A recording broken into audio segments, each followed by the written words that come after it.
안녕하십니까. 반도체 소식을 전하는 고독 달팽이 김석준 소장입니다. 요즘 반도체 소식이 참 많이 나옵니다. 항상 그 중에는 HBM이 있지만은 범용 메모리 반도체, D램하고 낸드 플래시 얘기도 많이 나옵니다.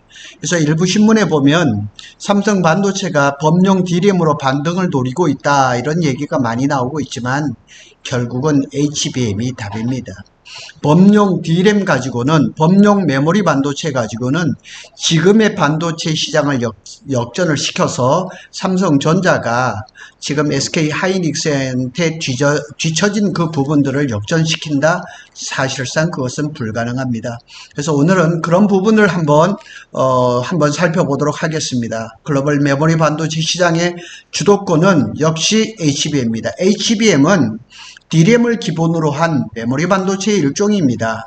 그래서 메모리 반도체 D램에서 그 차지하는 비중이 30%를 넘어가고 있습니다. 그래서 핵심은 이제 생산 능력을 갖춰야 되는데, 사실은 메모리 반도체들이 삼성, SK, 마이크론, 여기서 지금 3개 회사가 HBM을 만드는데, 상대적으로 HBM에다가 생산 그 캐파를 늘리면서 D램이라든가 낸드라든가 이런 데서 조금 공급 부족의 현상이 나타나는 것은 사실입니다. 그래서 오늘은 삼성전자의 메모리 반도체 전략 변화와 전망을 구조적으로 한번 정리를 해 보도록 하겠습니다. 삼성전자의 현황을 한번 볼까요? HBM에서 경쟁에서 뒤처진 상황입니다. 다 아는 얘기죠. HBM 경쟁력이 부족합니다. SK 하이닉스가 HBM3 시장에서 엔비디아에 독점 공급하면서, 독점 100% 독점은 아니죠. 몇 퍼센트를 독점이라고 얘기를 할 수 있는지는 모르겠지만 일부는 마이크론이 공급을 하지만 대부분은 적어도 75% 이상은 SK 하이닉스가 공급을 하고, 제가 지금도 글을 쓰고 있는데 블랙웰 울트라가 지금 이 수요가 어마하게 그냥 대단히 크다고 얘기를 합니다. 그런 거 보면 HBM3 12단의 생명 주기가 조금 더 길어지지 않을까, 이런 생각이 들고, 삼성전자는 역시나 후발주자이고 9월 말이 될지 4분기가 될지 모르지만 삼성의 HBM3가 콜 통과를 앞두고 있는 것은 여러 보도들이 나오고 있습니다. 그래서 삼성전자가 나름대로 반등의 기회, 반등의 모멘텀을 만들려고 하는데, HBM이 지금 잘 안 되니까 하고 있기는 하죠. 범용 D램인 DDR이라든가 GDDR, LPDDR, 다 이게 DDR D램에서 파생된 그런 제품들이죠. 그래서 그런 것들의 수요 확대하고 차세대 HBM4 개발 정상화가 삼성 반도체의 반등의 핵심 동력으로 지목되고 있습니다. 삼성전자가 가장 큰 무기는 생산 능력, 캐파입니다. 그래서 생산 능력이라고 말할 때 우린 캐파라고 얘기하거든요. 정해진 설비, 인력, 시간 등 주어진 조건 하에서 생산할 수 있는 최대 생산량, 캐파라고 얘기를 하죠. 그래서 우리가 늘 말하는데 삼성전자는 물량 강패라고 얘기를 하죠. 그래서 삼성이 일반 범용 D램에서는 범접할 수 없을 정도의 엄청난 그 캐파를 가지고 있지만 HBM에서는 지금 힘을 못 쓰고 있는 거죠. 그래서 요즘 부상하는 것은 GDDR, 그래픽 D램이죠. 그러니까 GPU에 들어가는 그래픽 D램입니다. AI 가속기 시장의 판도의 변화가 있는 거죠. 엔비디아의 신제품 루빈 CPX입니다. 루빈 CPX인데 이것은 아직 개발 단계에 있고 내년 하반기에 나올 겁니다. 그래서 제가 방송을 했지만은 엔비디아가 투 트랙을 쓰는 거죠. 고성능의 학습 중심으로의 HBM, 그 다음에 이제 추론, 이쪽으로는 루빈 CPX를 해서 GDDR7이 들어간 제품을 하겠다. 그리고 삼성의 GDDR7은 엔비디아의 독점 공급을 하고 있다는 사실도 기억하시면 되겠습니다. 기존의 AI 가속기는 HBM을 탑재했으나 루빈 CPX는 GDDR7을 적용을 하는 거죠. 그래서 GDDR7은 대용량 처리에서 HBM의 못 미치지만 속도가 빠르고 비용이 굉장히 쌉니다. 그러니까 만들기도 쉽습니다. AI 추론에 적합하고 가격은 기존 루빈 GPU에 비해서 한 40%, 성능은 한 60%라고 얘기를 하거든요. 그러니까 반값도 안 되는 가격에 성능은 60%를 갖추니까 이 루빈 CPX의 기대가 굉장히 큽니다. 지금 보도를 나오는 거 보면 엔비디아가 만든 B40인가요? 이런 것들은 지금 중국에서 잘 안 팔리고 있어요. 그래서 루빈 CPX에 기대하는 것이 상당히 크다고 합니다. 범용 D램이 이제 활용이 확대가 되죠. AI 학습에서는 HBM이 필요하지만 추론 단계에서는 HBM이 과잉 스펙인 경우가 많아요. 그래서 따라서 이제 GDDR7, LPDDR 등 범용 메모리가 이제 활용도가 커질 겁니다. 그래서 B40 제가 앞에서 말씀드린 것처럼 여기에도 GDDR이 탑재가 예정이지만 중국에서 이게 지금 기대가 별로, 그리고 이제 주문이 별로 없는 것 같습니다. 이제 KB증권에서 보면 엔비디아가 최근 삼성전자의 GDDR 공급 확대를 공급 이거 맞습니다. 그래서 모건 스탠리는 올해 이제 B42 100만 대 출하할 것으로 예상을 했는데 인기가 시들해요. 그래서 삼성전자 매출은 3억 8,400만 달러, 한 5,300억 정도가 되지 않을까, 뭐 이런 얘기들이 참 많이 나옵니다. 그리고 구형 D램, DDR4가 지금 12달러를 넘어서 지금 DDR5를 몇 배를 앞서고 있거든요. 이런 것들, 이런 현상들은 좋습니다. 삼성전자가 HBM에서 고전하면서 그 사이에 이제 범용 D램을 가지고 HBM에 부족한 것을 메꾸는 그런 단계인 것은 틀림없습니다. 설비 한계죠. 반도체 업체들은 불확실성 탁에 대규모 D램 증설을 지연을 시켰어요. 근데 이거는 이게 지금 정확하게 분석한 것이라고 저는 보지를 않아요. 왜냐하면 반도체 업체들이 이 업황이 불확실해서 증설을 하지 않았던 것은 아니에요. 삼성만 그런 거죠. SK 하이닉스는 지금 계속해서 지금 증설을 하고 있고요. 삼성은 평택 캠퍼스 P4라든가 P5를 셧다운 했던 것은 HBM이 엔비디아의 공급망에 들어가지 못했던 거죠. 그런데 이제 삼성이라든가 SK 하이닉스라든가 마이크론이 D램 부분에, 범용 D램 부분에 증설하지는 않았어요. 새로 증설되는 시설 대부분은 HBM에 집중됐던 것은 사실이에요. 그래서 삼성전자는 월 45만 장 규모의 범용 메모리 반도체 생산 능력을 가지고 있어요. 그래서 글로벌 3사 전체 생산의 약 41%를 가지고 있죠. 따라서 공급난 상황에서 삼성의 점유율 및 매출 확대가 기대가 되는 것은 사실이에요. 그렇지만은 범용 D램을 가지고 전체 삼성의 매출이라든가 영업이익을 확대를 하기에는 한계가 있다는 사실을 기억해야 됩니다.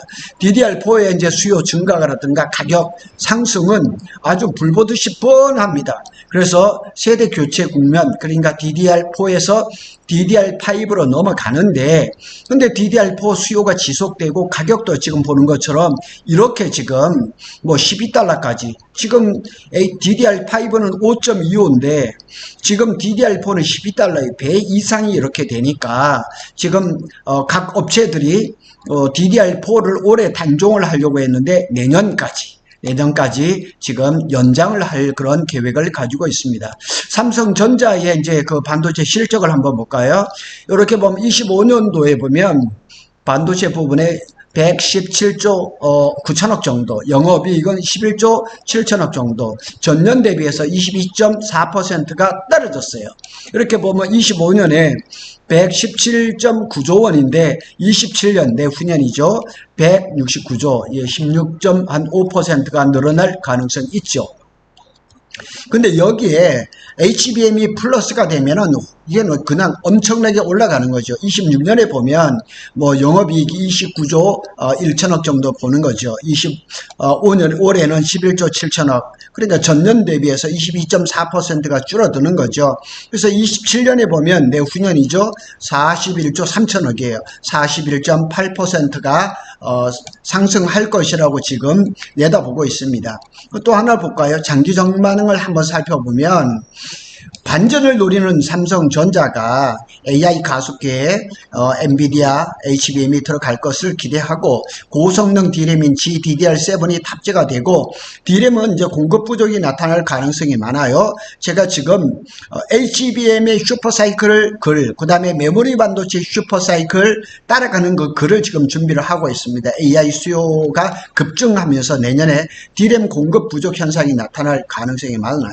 생산 능력, 캐파를 제가 앞에서 말씀드린 것처럼 D램 3사 중에서 뭐 삼성, SK, 하이닉스, 마이크론의 이 능력 중에서 삼성이 41%를 차지하니까 물량 깡패인 것은 틀림없는 거죠. 그래서 요약을 해보면 삼성전자가 HBM 경쟁에서 다소 밀렸지만 GDDR7, DDR4 같은 범용 메모리 수요가 급증함으로써 막강한 캐파를 가지고 있는 이 삼성전자가 내년부터 반등을 할 수 있는 그런 모멘텀이 준비가 되지는 않았을까, 이렇게 분석을 하는 것들이 대부분의 신문입니다.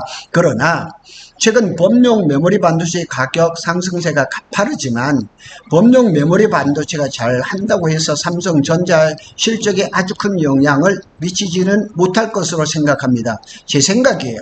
결국 삼성전자의 실적 개선은 HBM이 엔비디아의 공급망에 들어가야지만 실적이 개선될 수 있다는 거 확실하게 말씀을 드릴 수가 있습니다. 그래서 몇 가지를 한번 살펴보겠습니다. 그래서 범용 메모리 반도체의 구조적 한계가 있어요. 그래서 D램이라든가 낸드는 이 가격은 경기 수요 사이클에 따라서 이게 이 사이클이 이렇게 많이 변하는 시황 산업이에요. 쉽게 우리가 흔한 말로 데꼬복고가 심합니다. 그래서 그냥 다운됐을 땐 바닥까지 그냥 적자, 그다음 올라갔을 때는 슈퍼 사이클, 이것들이 주기적으로 나타나죠. 단기 반등이 와도 수요가 안정적으로 구조적 성장을 보장하지 못해요. 따라서 범용 메모리 가격 반등은 분기 실적 개선에는 도움을 주지만 장기적인 성장 동력이라고 보기는 어렵습니다. 그래서 우리는 지금 전략적인 그거로 보면 HBM의 전략적인 가치가 너무 크다는 거예요. 현재 AI 인프라 확대의 핵심 부품은 HBM이고 엔비디아를 비롯한 주요 GPU 업체의 공급망에 들어가는 것이 기업 가치를 좌우를 합니다. 그래서 삼성전자가 SK 하이닉스처럼 엔비디아의 주력 HBM 공급 라인업에 안정적으로 포함되느냐, 이것이 관건입니다. 이 부분이 확보되지 않으면 범용 메모리에서 돈을 벌더라도 시장에서 성장성의 의문을 제기할 수밖에 없다는 사실, 이것을 기억하시기 바랍니다. 그리고 투자자 관점을 보면 저한테 뭐 주식 때문에 물어보시는 분들이 많은데 투자자 관점을 제가 하나 넣었습니다. 시장은 이미 범용 메모리 반등을 일정 부분 주가에 반영을 하고 있습니다. 반면 삼성전자가 엔비디아와 본격적으로 HBM 공급 계약을 성사시킨다면 이는 단순한 가격 반등 이상의 게임 체인저 이벤트로 받아들일 수가 있습니다.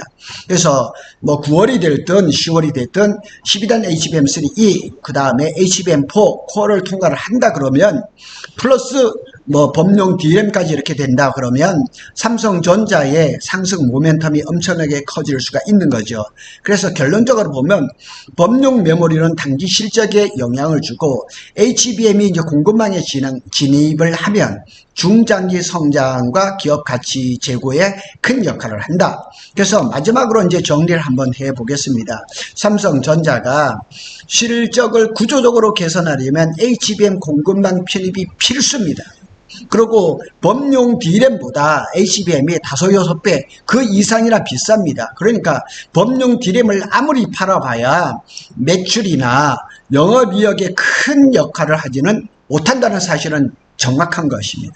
범용 메모리 가격 상승은 숨통을 트여줄 수는 있지만 결국 AI 시대의 성장 스토리는 HBM에 달려있다, 결론입니다. 그래서 지금 삼성전자가 주가가 지금 52주 신고가를 지금 계속 기록하고 있는데 여기에서 주주들의 기대를 뛰어넘어서 8만전자, 10만전자 가려면 어떻게 해야 되냐? HBM이 엔비디아의 공급망에 들어가야 된다, 결론입니다. 구독 달팽이는 삼성전자와 SK 하이닉스의 반도체 소식을 빠르게 전해드리고 있습니다. 감사합니다.